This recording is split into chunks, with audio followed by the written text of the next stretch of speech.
সময় হয়ে গেছে রেসলমেনিয়া 42 এর রেজাল্ট প্রেডিকশনের। তো রেসলমেনিয়া 42 যেহেতু 2 রাতের হতে চলেছে, তাই আমি দুটো ভিডিওতে পুরো রেসলমেনিয়া 42কে প্রেডিক্ট করতে চলেছি, যার মধ্যে এটা হচ্ছে প্রথম ভিডিও যেইখানে আমি রেসলমেনিয়া 42 এর নাইট 1কে প্রেডিক্ট করতে চলেছি, যেটা হতে চলেছে রেসলমেনিয়া স্যাটারডে।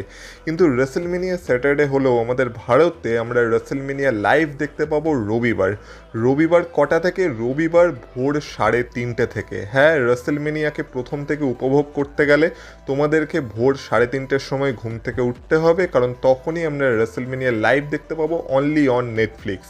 আমেরিকাতে ESPN-এ প্রথম 1 ঘন্টা আসবে, বাকিটা হয়তো অন্য কোথাও আসবে, কিন্তু সেই সব নিয়ে আমাদের চিন্তা করার দরকার নেই। আমাদের ভারতে পুরো রেসলমেনিয়াই আমরা নেটফ্লিক্সে দেখতে পাবো ভোর 3:30 থেকে লাইভ। আর যারা বাংলাদেশ থেকে দেখবে তারা ভোর 4টে থেকে লাইভ দেখতে পেয়ে যাবে রেসলমেনিয়া 42।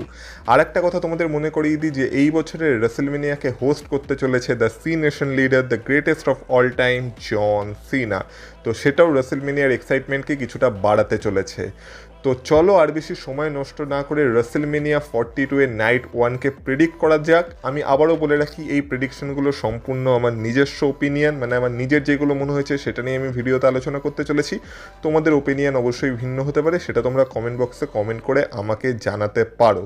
তাহলে রেসলমেনিয়া 42 এর নাইট 1-এর যে 7খানা ম্যাচকে WWE অফিসিয়াল করেছে, এবার একটু জেনে নেওয়া যাক যে সেই 7টা ম্যাচে আমার মতে কারা জিততে চলেছে। তো ভিডিওটা পুরোটা দেখো, স্কিপ করো না, কারণ তোমরা দেখছো wrestle entertainer.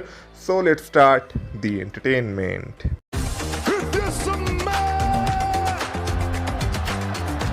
Acknowledge me. Acknowledge me. You there, sitting at home. Acknowledge me.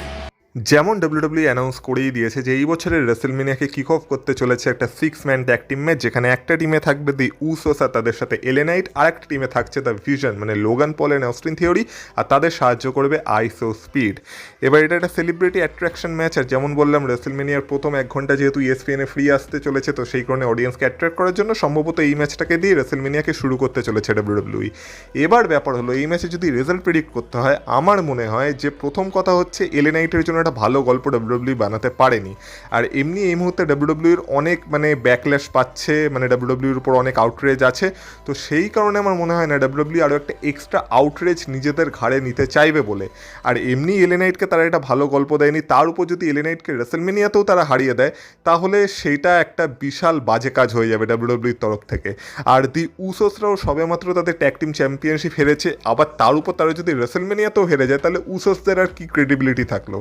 আর ওই দিক থেকে যদি আইসো স্পিডের কথা বলা হয়, তাহলে আইসো স্পিড একজন রেসলার না, তো সে খুব সহজেই একটা পিন খেয়ে যেতে পারে। আর ওদিক থেকে লোগান পল আর অস্টিন থিওরি, তারাও আইসো স্পিডকে তো দেখাচ্ছে যে আইসো স্পিডের তারা বন্ধু, কিন্তু আইসো স্পিড বিপদে পড়লে তারা তাকে ছেড়েই পালাবে। তাদের সবসময় নিজেদের স্বার্থ নিয়েই কাজ করা দরকার, এটাই তাদের ক্যারেক্টার অ্যাকচুয়ালি। তো সেই কারণে আমার মনে হয় না যে আইসো স্পিডকে তারা সেইভাবে সাহায্য করবে বলে। এই ম্যাচে সবথেকে বেশি যেটা হতে পারে সেটা হচ্ছে লোগান পল আর আইসো স্পিড মিলে একটা ভাইরাল মোমেন্ট কিছু দিতে পারে, যেখানে তারা একটা কোনো ভালো মুভ এক্সিকিউট করতে পারে বা কোনো হাই ফ্লাইং কোনো মুভ এক্সিকিউট করতে পারে একসাথে। সেটাই এই ম্যাচ থেকে একটা হাইলাইটেড মোমেন্ট হয়ে বেরোবে, যেটা হয়তো ইন্টারনেটে খুব ভাইরাল হবে। সেটাই এই ম্যাচে হতে পারে। কিন্তু যদি কথা বলা হয় এই ম্যাচের উইনারের, আমার মনে হয় এই ম্যাচে দি উসোস আর এলএ নাইট আইসো স্পিড লোগান পল আর অস্টিন থিওরিকে হারাতে চলেছে। তাই আমার প্রেডিকশন এই ম্যাচে দি উসোস আর এলএ নাইটের সাথেই থাকবে। নেক্সট ম্যাচ, যেটা একটা আনস্যাংশনড ম্যাচ, আর সেটা হতে চলেছে ড্রু ম্যাকেন্টায়ার ভার্সেস জেকব ফাটুর মধ্যে। আর WWE তো বলেই দিয়েছে যে এই ম্যাচে তারা যা ইচ্ছা করতে পারে, কোনো ডিসকোয়ালিফিকেশন নেই, কিন্তু এই ম্যাচের দায়িত্ব WWE নেবে না। এবার প্রথম কথা হচ্ছে ড্রু ম্যাকেন্টায়ারের তো কথা ভাবলেই দুঃখ লাগে যে বেচারা রেসলমেনিয়াকে মেইন ইভেন্ট করতে পারতো, তার কাছে WWE চ্যাম্পিয়নশিপ ছিল, কিন্তু সেইখানে তার অবস্থা এমনই হয়েছে যে তাকে জেকব ফাটুর সাথে একটা আনস্যাংশনড ম্যাচে কম্পিট করতে হচ্ছে রেসলমেনিয়াতে। এবার ড্রু ম্যাকেন্টায়ারের সাথে যা বাজে হওয়ার, তোমরা যদি মনে করে থাকো যে সেটা হয়ে গেছে, তাহলে আমার মনে হয় যে তোমরা কিছু ভুল ভাবছো। তার কারণ হচ্ছে, আমার মনে হয় না যে এই ম্যাচটাও ড্রু ম্যাকেন্টায়ার জিতবে বলে। তার প্রধান কারণ যে ড্রু ম্যাকেন্টায়ার রেসলমেনিয়ার পরে বেশ কয়েকদিন অফ নিতে চলেছে, হয়তো 1 মাস মতো আমরা ড্রু ম্যাকেন্টায়ারকে দেখতে পাবো না, 1 মাস কি 2 মাস হয়তো আমরা ড্রু ম্যাকেন্টায়ারকে আর দেখতে পাবো না, কারণ তার হলিউডে কোনো একটা সিনেমার শুটিং আছে, আর সেখানে ড্রু ম্যাকেন্টায়ার ব্যস্ত থাকবে। তো WWE থেকে সে কিছুদিনের টাইম অফ নেবে। তো রেসলমেনিয়ায় সে যদি জিতে টাইম অফ নেয়, আমার মনে হয় না সেটা কোনো সেন্স বানাবে বলে, উল্টে জেকব ফাটুর ক্যারেক্টারটা বেকার খারাপ হবে। আমার মনে হয় এই ম্যাচে জেকব ফাটু ড্রু ম্যাকেন্টায়ারকে হারিয়ে দেবে, যেই করেই হোক ড্রু ম্যাকেন্টায়ারকে সে হারিয়ে দেবে। আর তারপর আলটিমেটলি জেকব ফাটুকে কে অ্যাকচুয়ালি অ্যাটাক করেছিল ব্যাক স্টেজে সেটা আমরা পরবর্তীকালে রিভিল হতে দেখবো, আর সেইখান থেকে জেকব ফাটুর গল্প শুরু হবে অন্যভাবে। কিন্তু সেই কারণেই আমার এই ম্যাচের উইনার প্রেডিকশন জেকব ফাটু, আর আমার মনে হচ্ছে জেকব ফাটু এই ম্যাচে ড্রু ম্যাকেন্টায়ারকে হারিয়ে দেবে। আর ড্রু ম্যাকেন্টায়ারের যেমন রেসেলমেনিয়ার আগেও ভাগ্য খারাপ ছিল, রেসেলমেনিয়াতেও ভাগ্য খারাপ হতে চলেছে। আর সরি ফর ড্রু ম্যাকেন্টায়ার, কিন্তু আমার প্রেডিকশন জেকব ফাটু এই ম্যাচে। এরপর যদি ওমেন্সদের ফেটাল 4-ওয়ে ট্যাগ টিম ম্যাচের কথা বলা হয়, যেটা হতে চলেছে ওমেন্স ট্যাগ টিম চ্যাম্পিয়নশিপের জন্য, এবার এই ম্যাচে যে 4টে টিম আছে সেই 4টে টিমের মধ্যে আমার প্রথম যাদেরকে উইনার বলে মনে হচ্ছে সেটা হচ্ছে দ্য বেলাস, মানে নিকি বেলা আর ব্রি বেলা। কারণ তোমরা ভাবো এইখানে যে 4টে টিম আছে তার মধ্যে নায়া জ্যাক্স আর ল্যাশ লেজেন্ড তো এই মুহূর্তে চ্যাম্পিয়ন, এবার তারা চ্যাম্পিয়নশিপ রিটেন করে নিলে আমার মনে হয় না সেটা এমন কিছু পরিবর্তন আনবে বলে ডাব্লিউডাব্লিউইতে। তাছাড়া যদি শার্লেট ফ্লেয়ার আর অ্যালেক্সা ব্লিসের কথা বলা হয়, আমার মনে হচ্ছে এই ম্যাচে এমন একটা কিছু ঘটনা ঘটবে যার ফলে এই ম্যাচে শার্লেট ফ্লেয়ার আর অ্যালেক্সা ব্লিসের ব্রেকআপ হতে চলেছে। ফাইনালি এটা একটা রেসেলমেনিয়া মোমেন্টও হবে। এবার এখানে যেই হিলটার্ন করুক, অ্যালেক্সা ব্লিস হিলটার্ন করুক বা শার্লেট হিলটার্ন করুক, কারো একটা হিলটার্ন এখানে হবে যার ফলে টিমটা ভাঙবে। তার কারণ হচ্ছে আমার মনে হচ্ছে এই মুহূর্তে শার্লেট ফ্লেয়ারকে ডাব্লিউডাব্লিউইর ওমেন্স ডিভিশনের মেন টাইটেল পিকচারে দরকার, কারণ সেখানে স্টার পাওয়ার অনেকটাই কমে যাচ্ছে। তো সেইখানে শার্লেট ফ্লেয়ারকে ট্যাগ টিমে আটকে রাখার মনে হয় না কোনো মানে আছে বলে, আর সেম ফর অ্যালেক্সা ব্লিস। তো সেই কারণে আমার মনে হয় এবার এই দুইজন সুপারস্টারকে আলাদা করার সময় চলে এসেছে। তারা একসাথে যা কাজ করার সেটা করে দিয়েছে, কিন্তু আর আমার মনে হয় না এই টিমটাকে একসাথে রাখার কোনো মানে আছে বলে এবার অ্যালেক্সা ব্লিস আর শার্লেট ফ্লেয়ারকে আলাদা আলাদাভাবে ব্যবহার করা যেতে পারে। তো সেই কারণে আমার মনে হচ্ছে এদের দুজনের মধ্যে নিজেরাই নিজেদের মধ্যে ঝামেলা করে নিজেদের টিমকে ভেঙে দেবে। তো এবার বেঁচে থাকলো কারা? বেঁচে থাকলো হচ্ছে বেলি আর লায়রা ভ্যালকাইরিয়ার টিম। এবার এই টিমটাকে নিয়ে কথা বলছি, কিন্তু তার আগে আমার মনে হয় যদি ওমেন্স চ্যাম্পিয়নশিপকে ক্রেডিবিলিটি দিতে হয়, মানে ট্যাগ টিম চ্যাম্পিয়নশিপকে, তাহলে তাদেরকে আমার মনে হয় এই মুহূর্তে বেলা টুইন্সের কাছে ছেড়ে দেওয়া উচিত, যেহেতু তারা একজন হল অফ ফেমার, তারা লেজেন্ড মানে ওমেন্স ডিভিশনের।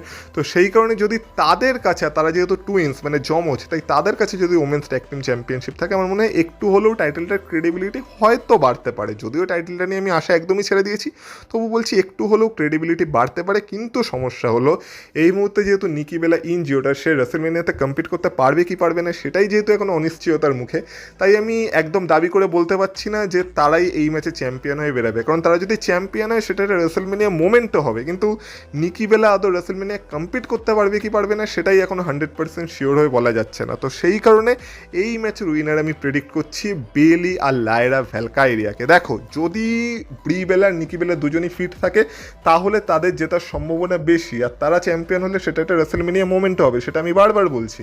কিন্তু যেহেতু নিকি বেলা অনিশ্চিত, তো সেই কারণে আমি আমার উইনার প্রেডিকশন বেলি আর লায়রা ভ্যালকাইরিয়ার সাথে রাখছি। তার কারণ হচ্ছে এটা একটা ফুল সার্কেল মোমেন্ট কমপ্লিট হবে, যেখানে আগের বছরও তাদের ট্যাগ টিম চ্যাম্পিয়নশিপ জেতার কথা ছিল, কিন্তু লাস্ট মোমেন্টে বেলিকে বেকি লিঞ্চ রিপ্লেস করে দিয়েছিল, কিন্তু সেইটা এই বছর তারা রিডেমশন করতে পারে আর তারা আবার রেসেলমেনিয়াতে ট্যাগ টিম চ্যাম্পিয়নশিপ জিতে নিজেদের টিমের ক্রেডিবিলিটিটাকে আরও বাড়াতে পারে, মানে নিজেদের টিমের ক্রেডিবিলিটিটাকে আরও বাড়াতে পারে, আর তার সাথে সাথে ট্যাগ টিম ডিভিশনে একটা নতুন স্পার্ক হয়তো আনতে পারে। যদিও যেমন বললাম এই চ্যাম্পিয়নশিপটা নিয়ে আমার বেশি কোনো আশা নেই। তো সেই কারণে আমার প্রেডিকশন থাকছে বেলি আর লায়রা ভ্যালকাইরিয়ার সাথে, কিন্তু বাকি বেলা টুইন্স জিতলে সেটা অবশ্যই একটা বিশাল বড় রেসেলমেনিয়া মোমেন্ট হতে চলেছে। নেক্সট কথা বলা যাক বেকি লিঞ্চ ভার্সেস এজে লির ওমেন্স ইন্টারকন্টিনেন্টাল চ্যাম্পিয়নশিপ ম্যাচের। এবার এই ম্যাচে কী হতে পারে সেটা নিয়ে তো আমি আগেই অনেক ভিডিওতে আলোচনা করেছি, আর আমি তোমাদের এটাও বলেছিলাম যে এলিমিনেশন চেম্বারে এজে লি জিততে চলেছে, আর এজে লি জিতেও গেছিলো। আর তার কারণ হিসাবেও আমি তোমাদের বলেছিলাম যে এলিমিনেশন চেম্বার থেকে রেসেলমেনিয়া অবধি এজে লিকে আমরা দেখতে পাবো, আর সেই কারণে এজে লির কাছে ইন্টারকন্টিনেন্টাল চ্যাম্পিয়নশিপ দেওয়া যেতে পারে। কিন্তু এজে লির যেমন শিডিউল চলছে সেটা দেখে আমার মনে হচ্ছে না যে রেসেলমেনিয়ার পরেও এজে লি একদম কন্টিনিউ ডাব্লিউডাব্লিউইতে আসবে বলে বা অ্যাপিয়ার করবে বলে। তো সেই কারণে যেহেতু এটা একটা মিড কার্ড চ্যাম্পিয়নশিপ, আমার মনে হয় না সেটা এজে লির কাছে থাকা দরকার, কারণ এজে লির কাছে এই মুহূর্তে ডাব্লিউডাব্লিউই কোনো একটা হাই লেভেল মানে টপ লেভেলের ওমেন্স চ্যাম্পিয়নশিপ দিতে পারে, যার ফলে এজে লি হয়তো সেই ফিউডে যেতে পারে যেখানে এজে লিকে রেগুলার আসতেও হবে না, সে ডিরেক্ট যদি সামার স্ল্যামে আসতে চায় সামার স্ল্যামের আগেও আসতে পারে, আর তার স্টোরি কন্টিনিউ করতে পারে, বা মাঝখানে যখন তাকে দরকার পড়বে তখন এসে তার স্টোরি কন্টিনিউ করতে পারে। মানে সোজা কথা মিড কার্ড চ্যাম্পিয়নশিপ ডিভিশন থেকে এবার এজে লি একটু হায়ার কার্ড মানে টপ লেভেলে চ্যাম্পিয়নশিপ ডিভিশনে জাম্প করতে পারে। আর ওইদিকে যদি কথা বলা হয় বেকি লিঞ্চের, আমার মনে হয় এজেলি অলরেডি চ্যাম্পিয়ন হয়ে গেছে। যদি এই মুহূর্তে এজেলি চ্যাম্পিয়ন না থাকতো তাহলে এজেলিকে ইন্টারকন্টিনেন্টাল চ্যাম্পিয়নশিপ জিতিয়ে ডাব্লিউডাব্লিউ একটা রেসলমেনিয়া মোমেন্ট ক্রিয়েট করতে পারতো, কিন্তু যেহেতু অলরেডি এজেলি ইন্টারকন্টিনেন্টাল চ্যাম্পিয়নশিপ জিতে গেছে, আমার মনে হয় সেই মোমেন্টটা তো আর ক্রিয়েট করার কোনো দরকার পড়বে না ডাব্লিউডাব্লিউ। তো তার ফলে ডাব্লিউডাব্লিউ এবার বেকি লিঞ্চকে এই ম্যাচে জিতে দিতে পারে। আর বেকি লিঞ্চ এজেলির কাছে এই পুরো ফিউড যেটা রাসেল পালুজা থেকে শুরু হয়েছিল সেখানে যেহেতু হেরেই আসছে সবসময়, তো এবার বেকি লিঞ্চ তার বদলা অবশেষে নিতে পারে। আর এবার হয়তো এজেলিকে হারিয়ে সে ইন্টারকন্টিনেন্টাল চ্যাম্পিয়নশিপ নিজের কাছে ক্যাপচার করে নেবে। আর তারপর বেকি লিঞ্চ এই চ্যাম্পিয়নশিপটার সাথে আমাদের ভালো ভালো স্টোরি লাইন রেসলমেনিয়ার পরবর্তীকালে দিতে পারে। হয়তো এনএক্সটি থেকে কিছু নিউ কল আপস হবে, তাদের সাথে বেকি লিঞ্চের আমরা কোনো ভালো স্টোরি লাইন দেখতে পেতে পারি আফটার রেসলমেনিয়া। তো সেই কারণে আমার মনে হয় এজেলির কাছ থেকে চ্যাম্পিয়নশিপটা নিয়ে নেওয়ার সময় চলে এসেছে। তাই আমার প্রেডিকশন এই ম্যাচে থাকছে বেকি লিঞ্চের সাথে। আমার মনে হয় বেকি লিঞ্চ রেসলমেনিয়া থেকে brand new women's intercontinental champion হয়েই বেরাতে চলেছে। নেক্সট কথা বলা যাক সেথ রলিন্স ভার্সেস গুন্থারের ম্যাচের। এবার the ring general Gunther versus Seth রলিন্সের ম্যাচটাই তো একটা অদ্ভুত ম্যাচ, যেটা একদম কোনো স্টোরি লাইন ছাড়াই শুরু হয়ে গেছিলো, কিন্তু তারপর ডাব্লিউডাব্লিউ যেভাবে কাজ করেছে তবু এই ম্যাচটার জন্য কিছুটা হলেও এক্সাইটমেন্ট আছে যে এই ম্যাচে জিতবে কে। কারণ এই ম্যাচটা আনপ্রেডিক্টেবল, কারণ সেথ রলিন্সও সবেমাত্র ইঞ্জুরি থেকে রিকভার করে রেসলমেনিয়া আসছে, তাই সেও একটা হার অ্যাফোর্ড করতে পারে না। আর ওইদিকে গান্থার যে কিনা বড় বড় লেজেন্ডদেরকে রিটায়ার করে রেসলমেনিয়াতে আসছে, সেও বা কী করে এত সহজে হেরে যেতে পারে। কিন্তু এই ম্যাচের গল্প এটাই হতে চলেছে যে ব্রন ব্রিকার সে এই ম্যাচে ইন্টারফেয়ার করছে কি করছে না। এবার দেখো ব্রন ব্রিকার মেডিকেলি তো ক্লিয়ার হয়ে গেছে, সেই আপডেট চলেই এসেছিল। আর মেডিকেলি সে যদি ক্লিয়ার হয়ে গিয়ে থাকে তাহলে রেসলমেনিয়াতে সে অবশ্যই অ্যাপিয়ার করবে। যেহেতু সেথ রলিন্স আর ব্রন ব্রিকারের স্টোরি লাইন এত শর্ট টাইমে পুরোপুরি দেখানো যেত না, তো সেই কারণে ব্রন ব্রিকারকে রেসলমেনিয়ায় ডাব্লিউডাব্লিউ কোনো ম্যাচ দেয়নি। কিন্তু যদি ব্রন ব্রিকার ঠিক হয়ে গিয়ে থাকে তাহলে অবশ্যই রেসলমেনিয়াতে ব্রন ব্রিকারের অ্যাপিয়ারেন্স ডাব্লিউডাব্লিউ করাতে চাইবে। তো ব্রন ব্রিকারের একটা ম্যাচই আছে যেখানে ব্রন ব্রিকার এসে ইন্টারফেয়ার করতে পারে, সেটা হলো সেথ রলিন্স ভার্সেস গান্থারের ম্যাচ। আর এমনিও পল হেমন যেহেতু এই ম্যাচে ইনভলভ আছে, তাই পল হেমন বাইরে থেকে কিছু না কিছু একদম উটপাটাং কিছু একটা তো করবেই, যার ফলে সেথ রলিন্সের এই ম্যাচে প্রবলেম হবে। তো সব কিছু মিলিয়ে দেখতে গেলে গান্থার তার হিল ট্যাকটিক্স ইউজ করবে, তার সাথে পল হেমনের মানে শয়তানি বুদ্ধি, ওইদিক থেকে ব্রন ব্রিকারের ইন্টারফিয়ারেন্স, এই সব কিছু মিলে সেথ রলিন্সের চান্স এই ম্যাচে অনেকটাই কম। আর তার জন্যই আমার মনে হয় যে গান্থার এই ম্যাচে সেথ রলিন্সকে হারাতে চলেছে। আর গান্থার সেথ রলিন্সকে হারিয়ে পল হেমনকে এটা প্রমাণ করে দেবে যে দেখ আমি তোর সমস্যার সমাধান করে দিয়েছি, এবার আমি যেমন তোর কাছে একটা ফেভার পাই সেটাও তোকে সময় মতো দিতে হবে। আর সেই ফেভারটা কী হতে পারে সেটা নিয়ে তো আমি অনেক ভিডিওতে আলোচনা করেছি, সেটা নিয়ে আবার পরে আলোচনা করব, সেটার কথা এখন থাক। কিন্তু আপাতত এই ম্যাচের কথা হলে এই ম্যাচের উইনার আমার মনে হচ্ছে দ্য রিং জেনারেল গান্থারই হবে। তাই আমার প্রেডিকশন এই ম্যাচে গান্থারের সাথেই থাকছে। আর যেমন বললাম এই ম্যাচের আউটসাইড ইন্টারফিয়ারেন্স ব্রন ব্রিকারের হতে পারে, পল হেমনের হতে পারে, কিন্তু অ্যাবসলিউট উইনার হয়ে এই ম্যাচ থেকে the ring general the career killer গান্থারই বেরোতে চলেছে। নেক্সট কথা বলা যাক ওমেন্স হেভিওয়েট চ্যাম্পিয়নশিপ বা ওমেন্স ওয়ার্ল্ড চ্যাম্পিয়নশিপ ম্যাচের, যেখানে আমাদের women's world champion Stephanie Vaquer face করতে চলেছে লিভ মর্গানকে, যে হলো এই বছরের ওমেন্স রয়্যাল রাম্বলের উইনার। এবার এই ফিউডটাকে ডাব্লিউডাব্লিউ বলা যেতে পারে কিছুটা এক্সাইটিং দেখানোর চেষ্টা করেছে। এই ফিউডের মাঝখানে ডমিনিককে ইনভলভ করা হয়েছে, জাজমেন্টের অ্যাঙ্গেলকে ইনভলভ করা হয়েছে, তাছাড়া স্টেফিনি ভ্যাকার আর লিভ মর্গানের মধ্যে আমরা মাল্টিপল টাইম ব্রল দেখেছি, অনেক কিছুই দেখেছি। তো এবার কথা হলো এই ম্যাচে আলটিমেটলি জিতবে কে। এবার এইটা জানার জন্য তোমাদেরকে আগে জানতে হবে এই ম্যাচে লিভ মর্গান তার একটা নতুন থিম সং ইন্ট্রোডিউস করতে চলেছে, যেটা আমরা এই সপ্তাহে মানে র বিফোর রেসলমেনিয়া যেটা হয়েছিল সেখানে শুনতে পেয়েছিলাম, ওই যে ট্রাবল ট্রাবল, এই গানটা। তো এই গানটা লিভ মর্গানের নতুন থিম সং হতে চলেছে, যেটা সম্ভবত সে রেসলমেনিয়াতে ইন্ট্রোডিউস করবে। তো আমরা বলতে পারি লিভ মর্গানের একটা স্পেশাল এন্ট্রেন্সও হতে পারে। তাছাড়াও স্টেফিনি ভ্যাকার চ্যাম্পিয়নশিপটার সাথে যা যা করার আমার মনে হয় তা করে ফেলেছে, এখন আর স্টেফিনি ভ্যাকারের কাছে চ্যাম্পিয়নশিপটা রাখার কোনো মানে হয় না। আর অবশেষে লিভ মর্গানের রেসলমেনিয়ায় হারের যে রেকর্ড ছিল পরপর সেটাও ভাঙতে চলেছে, কারণ এর আগে লিভ মর্গান যতবার রেসলমেনিয়ায় কম্পিট করেছে প্রত্যেকটা ম্যাচই সে হেরেছে, কিন্তু আমার মনে হয় এবার সে জিততে চলেছে। আর লিভ মর্গান জিতে brand new women's heavyweight champion বা ওমেন্স ওয়ার্ল্ড চ্যাম্পিয়ন হতে চলেছে, স্টেফিনি ভ্যাকারকে হারাতে চলেছে। কারণ নতুন থিম সং ইন্ট্রোডিউস করার পরেও যদি সে হেরে যায় তাহলে তার অরা অনেকটাই কমে যাবে, আর আমার মনে হয় না সেটা ডাব্লিউডাব্লিউ করবে বলে। আর রেসলমেনিয়ার পর লিভ মর্গান এই চ্যাম্পিয়নশিপটার সাথে ভালো ভালো স্টোরি লাইন আমাদের দিতে পারে, যেটা স্টেফিনি ভ্যাকার এখনো অবধি করতে পারেনি। তো তাই আমার মনে হয় লিভ মর্গানের সময় চলে এসেছে, আর লিভ মর্গান সত্যি স্টেফানি ভেকারের জন্য একটা ট্রাবল হতে চলেছে। তাই আমার প্রেডিকশন এই ম্যাচে লিভ মর্গানের সাথেই থাকবে, আর আমার মনে হয় রাসেলমেনিয়া থেকে লিভ মর্গান আমাদের brand new women's world champion হয়েই বেরোচ্ছে। আর তাছাড়াও যদি লিভ মর্গান নতুন চ্যাম্পিয়ন হয়ে যায় তখন কে বলতে পারে, তারপর হয়তো রাকেল রড্রিগেজ লিভ মর্গানের উপর টার্ন করে গেল, যেটা একটা রাসেলমেনিয়া মোমেন্টও হয়ে যেতে পারে। আর তার সাথে লিভ মর্গানের চ্যাম্পিয়ন হওয়ার পর প্রথম ফিউড হয়তো রাকেল রড্রিগেজের সাথেই হয়ে গেল, এটারও সম্ভাবনা আছে, কিন্তু সেটা রাসেলমেনিয়ার পরের কথা, তাই সেটা নিয়ে পরবর্তীকালে ভাবা যাবে। আপাতত কথা বলা যাক রাসেলমেনিয়া 42 নাইট ওয়ানের মেন ইভেন্টকে নিয়ে, যেটা হতে চলেছে আনডিসপিউটেড WWE চ্যাম্পিয়নশিপের match between Cody roads and Randy Orton. এবার কোডি রোডস ড্রু ম্যাকেন্টায়ারকে হারিয়ে অবশেষে চ্যাম্পিয়ন হয়েই রাসেলমেনিয়াতে ঢুকছে, আর তার অপোনেন্ট হয়ে গেছে র্যান্ডি অর্টন। এবার গল্পটা র্যান্ডি অর্টনের কোডি রোডসের মধ্যেই থাকার কথা ছিল, কিন্তু এই গল্পটা তাদের মধ্যে নেই। এই গল্পের মাঝখানে এখন WWE ভার্সেস টিকেও ঢুকে গেছে। টিকেওর তরফ থেকে র্যান্ডি অর্টনকে সাহায্য করার জন্য প্যাট ম্যাকাফি চলে এসছে, আর সূত্র মারফত জানা যাচ্ছে কোডি রোডসকে সাহায্য করার জন্য WWEর তরফ থেকে, মানে সেটাও অ্যাকচুয়ালি টিকেওরই তরফ থেকে একজন সেলিব্রিটি থাকবে, যে হলো আমাদের জেলি রোল। তো এই জেলি, ক্যাডবেরি, চকলেট এক্লেয়ার্স যেই থাকুক না কেন রিং সাইডে, তারা তো তাদের মতো কাজকর্ম করবে। কিন্তু যদি কথা বলা হয় এই ম্যাচের উইনার কে হবে, এবার দেখো এটা তো সত্যি কথা যে কোডি রোডস যদি কোনো ম্যাচে থাকে তাহলে সেই ম্যাচটা এমনি আনপ্রেডিক্টেবল হয়ে যায়, যেহেতু কোডি রোডস সবে মাত্র ড্রু ম্যাকেন্টায়ারকে হারিয়ে চ্যাম্পিয়ন হয়েছে। তাই এটা বলা খুবই কঠিন যে রাসেলমেনিয়াতেই কোডি রোডস আবার সেই চ্যাম্পিয়নশিপ হেরেও যাবে। আর যদি হেরে যায় তাহলে আলটিমেটলি কী হবে, সে আবার র্যান্ডি অর্টনকে চেস করতে শুরু করে দেবে, আর সামারস্ল্যাম বা কোনো একটা পরবর্তীকালীন প্রিমিয়াম লাইভ ইভেন্টে গিয়ে কোডি রোডস আবার ইভেন্চুয়ালি চ্যাম্পিয়ন হয়ে যাবে। তো এটাই তো কোডি রোডসের সাথে হচ্ছে, মানে রোমান রিংসের কাছ থেকে চ্যাম্পিয়নশিপ জেতার পর থেকে কোডি রোডস হারছে জিতছে এই চলে যাচ্ছে। তো হয়তো আবার সেটাই হবে। কিন্তু যদি র্যান্ডি অর্টন এই ম্যাচে না জিততে পারে, তাহলে প্রথম কথা হচ্ছে র্যান্ডি অর্টনের 15 টাইম ওয়ার্ল্ড চ্যাম্পিয়ন হওয়া তো হবে না, সেটা তো একটা কথা। তাছাড়া র্যান্ডি অর্টনের হিল টার্নটাও পুরো বেকার হয়ে যাবে, মানে হিল টার্ন করার পরেও যদি র্যান্ডি অর্টন কোডি রোডসকে হারাতে না পারে, তাহলে আর কীভাবে হারাবে সেটা আমার জানা নেই।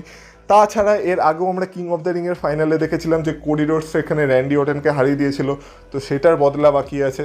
তো সব কিছু মিলে, আর তাছাড়া প্যাট ম্যাকাফির কথাও যদি বলা হয়, প্যাট ম্যাকাফি তো সাহায্য করার জন্য থাকছেই। তো সব কিছু মিলে আমার মনে হয় এই ম্যাচে র্যান্ডি অর্টনেরই জেতা দরকার। র্যান্ডি অর্টন ছাড়া এই ম্যাচে কোডি রোডসকে দিয়ে জেতানো, মানে কোডি রোডসকে দিয়ে চ্যাম্পিয়নশিপ রিটার্ন করানো একদমই সেন্স বানাচ্ছে না। কিন্তু যেহেতু এটা কোডি রোডস, তাই ট্রিপল এইচ কোনো না কোনোভাবে সেন্স বানিয়ে নিতেই পারে। কিন্তু তবু আমার প্রেডিকশন এই ম্যাচে র্যান্ডি অর্টনের সাথেই থাকবে, আর আমার মনে হয় র্যান্ডি অর্টন অবশেষে ফাইনালি রাসেলমেনিয়াতে 15 টাইম ওয়ার্ল্ড চ্যাম্পিয়ন হতে চলেছে, যখন সে আনডিসপিউটেড WWE চ্যাম্পিয়নশিপ কোডি রোডসকে হারিয়ে নিজের কাছে নিয়ে নেবে। এবার এখানে কিছু বড় বড় টুইস্ট অ্যান্ড টার্নস আসতে পারে, যেটা হচ্ছে যে প্যাট ম্যাকাফিকে তো কেউ পছন্দ করছে না। এবার Pat McAfee, jelly, Cadbury, roll, egg roll যেই হোক না কেন, তো তাদের মধ্যে তো যা হওয়ার হবে, কিন্তু তারপরেও যদি কারো ইন্টারফেয়ার করতে হয়, যেহেতু এখানে রাসেলমেনিয়ার মেন ইভেন্টের কথা হচ্ছে, তাই যদি WWE আর বেশি ব্যাকলেশ পেতে না চায়, আর আগের বছরের মতো ভুল করতে না চায় যেখানে কিনা জন সিনাকে কোডি রোডসের সামনে জেতানোর জন্য শুধুমাত্র ট্র্যাভিস স্কট এসেছিল সেলিব্রিটি হিসেবে, সেই ভুলটা যদি আবার করতে না চায় WWE, তাহলে এই বছর অন্তত দ্য রকের রাসেলমেনিয়াতে আসা উচিত। আর যদি দ্য রক কোনোভাবে টিকিওর তরফ থেকে এসে র্যান্ডি অর্টনকে সাহায্য করে, বা র্যান্ডি অর্টনের প্যাট ম্যাকাফিকে সাহায্য করে, আর দ্য রকের সাহায্য নিয়ে যদি কোনোভাবে প্যাট ম্যাকাফি আর র্যান্ডি অর্টন কোডি রোডসকে হারিয়ে দিয়ে র্যান্ডি অর্টন নতুন চ্যাম্পিয়ন হয়ে যায়, তাহলে আমার মনে হয় সেটা একটা রাসেলমেনিয়ার জন্য সারপ্রাইজিং ব্যাপারও হবে, রাসেলমেনিয়ার একটা ভালো মোমেন্টও হবে। র্যান্ডি অর্টনের হিল টার্নটা আরও বেশি ফুলে ফেপে উঠবে, মানে লোকের সামনে আসবে। তাছাড়া কোডি রোডস হেরেও যাবে, সেটা দর্শকরা আলাদা আনন্দ পাবে। র্যান্ডি অর্টন জিতে যাবে, সে মানে সেটার জন্য দর্শকরা আলাদা আনন্দ পাবে। আর প্যাট ম্যাকাফি যে মেন ক্যারেক্টার ছিল না, এটা ভেবে দর্শকরা আরও অন্য লেভেলের আনন্দ পাবে। তো সব কিছু মিলে রাসেলমেনিয়ার একটা হ্যাপি এন্ডিং হতে পারে। শুনতে অদ্ভুত লাগছে যে বেবি ফেস হেরে যাবে তারপরে হ্যাপি এন্ডিং হচ্ছে, কিন্তু হ্যাঁ, এটা হওয়া সম্ভব। আর সেটা তখনই সম্ভব যখন রকের সাহায্য নিয়ে র্যান্ডি অর্টন কোডি রোডসকে হারাবে। এবার রক আসুক বা না আসুক, আমার মনে হয় এই ম্যাচের উইনার তো র্যান্ডি অর্টনেরই হওয়া দরকার। তাই আমার প্রেডিকশন এই ম্যাচে দ্য ভাইপার র্যান্ডি অর্টনের সাথেই থাকছে, আর আমি র্যান্ডি অর্টনকেই সাপোর্ট করতে চলেছি। আর আমার মনে হয় র্যান্ডি অর্টনই রাসেলমেনিয়া থেকে আনডিসপিউটেড WWE চ্যাম্পিয়ন হয়ে বেরানো দরকার। তো এই ছিল আমার রেসেলমেনিয়া 42 এর নাইট ওয়ানের প্রত্যেকটা ম্যাচের রেজাল্ট প্রেডিকশন। আবারও বললাম, এই প্রেডিকশনগুলো সম্পূর্ণ আমার নিজের পার্সোনাল মতামত থেকে আমি তৈরি করেছি, বা আমার যেটা মনে হয়েছে আমি সেটাই বলেছি। তোমাদের মতামত ভিন্ন হতেই পারে, তোমরা তোমাদের প্রেডিকশন অবশ্যই কমেন্ট বক্সে কমেন্ট করে আমাকে জানাতে পারো। তাছাড়া তোমাদের বলে রাখি যে আমি ফেসবুক আর ইনস্টাগ্রামে একটা কিউএনএ এর পোস্ট করে দিয়েছি অলরেডি। এবার বলে রাখি, এই কিউএনএটায় আমি শুধুমাত্র রেসেলমেনিয়া রিলেটেড প্রশ্নেরই উত্তর দেবো, আর সেই প্রশ্নগুলো আমি ইউটিউব থেকে তুলবো না। তাই ইউটিউবে কোনো প্রশ্ন করে লাভ নেই। প্রশ্ন করতে হলে আমার ফেসবুক পেজে যেতে পারো, সেইখানে গিয়ে আমাকে ফলো করে সেই পোস্টের নিচে কমেন্ট করতে পারো তোমাদের প্রশ্ন, সেখান থেকে প্রশ্ন তোলা হবে। না হলে ইনস্টাগ্রামে গিয়ে আমাকে ফলো করে সেই ইনস্টাগ্রামের ওই পোস্টের নিচে যে কমেন্ট সেকশন আছে সেইখানে গিয়ে তোমরা তোমাদের প্রশ্ন কমেন্ট করতে পারো। শুধু ইনস্টাগ্রাম আর ফেসবুক পেজে সেই পোস্টের কমেন্ট থেকেই আমি তোমাদের প্রশ্নগুলো পিক করব। তাই যাও, গিয়ে সেখানে আমাকে ফলো করো আর কমেন্ট করে জানাও তোমাদের কিউএনএর প্রশ্ন রেসেলমেনিয়া রিলেটেড। লিঙ্ক পেয়ে যাবে এই ভিডিওর ডেসক্রিপশানে। আর এই ভিডিওটা ভালো লেগে থাকলে ভিডিওটাতে অবশ্যই এটা লাইক করে দিয়েছে। ওই চ্যানেলে নতুন হয়ে থাকলে প্লিজ চ্যানেলটাকে সাবস্ক্রাইব করো। রেসেলমেনিয়া সিজন চলছে, এবার তো সাবস্ক্রাইব করেই দাও। আর বাকি তোমাদের প্রেডিকশন, তোমাদের মতামত সবই ইউটিউবের কমেন্ট সেকশনে কমেন্ট করে তোমরা জানাতে পারো, মানে এই ভিডিওর কমেন্ট সেকশনে কমেন্ট করে তোমরা জানাতে পারো। তাহলে তোমাদের সাথে দেখা হবে আবার কালকে, যেখানে আমি রেসেলমেনিয়ার নাইট 2 এর প্রত্যেকটা ম্যাচে প্রেডিকশন করতে চলেছি। কালকের ভিডিও সেটাই হতে চলেছে। তাহলে ততক্ষণ তোমরা অপেক্ষা করো রেসেলমেনিয়া নাইট 2 এর প্রেডিকশন জানার জন্য। আর ভালোও থেকো। তোমাদের সাথে কথা হবে আবার পরের ভিডিওতে। টাটা।